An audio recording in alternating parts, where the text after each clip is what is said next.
அக்பரின் அரசவையில் இருந்தவர் பீர்பால். அறிவாற்றலுக்கும் புத்தி கூர்மைக்கும் பெயர் பெற்றவர். எவ்வளவு பெரிய சிக்கலையும் தனது அறிவால் சமாளித்து விடுவார். அவரின் திறமையைப் பற்றி கேள்விப்பட்டார் காபூலின் அரசர். அவர் அதை சோதித்துப் பார்க்க விரும்பினார். அதனால் ஒரு கடிதத்தில், மேன்மை தங்கிய அக்பர் சக்கரவர்த்தி அவர்களுக்கு கடவுள் தங்களுக்கு நன்மைகளும் பல வெற்றிகளும் தருவாராக.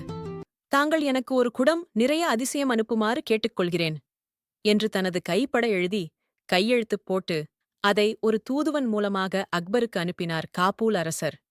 கடிதத்தை படித்துப் பார்த்த அக்பர் திகைத்தார்.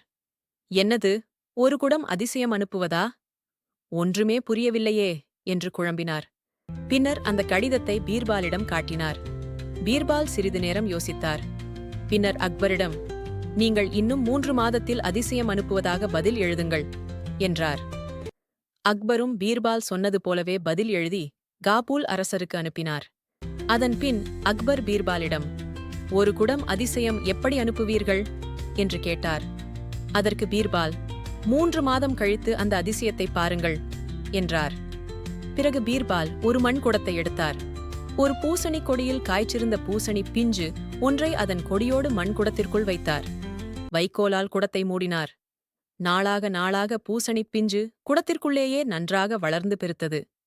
குடம் நிறையுமளவிற்கு பூசணிக்காய் பெருத்ததும், பூசணிக்காயைத் தவிர மற்ற வைக்கோல், கொடி, காயின் காம்பு எல்லாவற்றையும் கத்தரித்து விட்டார் பீர்பால். இப்போது அந்த குடத்தை அக்பரிடம் காட்டினார் பீர்பால். அக்பருக்கு ஒரே ஆச்சரியம். குடத்தின் வாயோ உள்ளே இருக்கும் பூசணிக்காயை விட மிகவும் சிறியது. அதனுள் இவ்வளவு பெரிய பூசணிக்காயை எப்படி நுழைத்தார் என பீர்பாலிடம் கேட்டார். பீர்பால் அதை விளக்கிவிட்டு அந்த பூசணிக்காய் குடத்தை அப்படியே காபூல் அரசனுக்கு அதிசயம் என அனுப்பினார். அதை பார்த்ததும் பீர்பாலின் புத்தி கூர்மையை எண்ணி வியந்து போய் வாயடைத்து நின்றாராம் காபூல் அரசர்.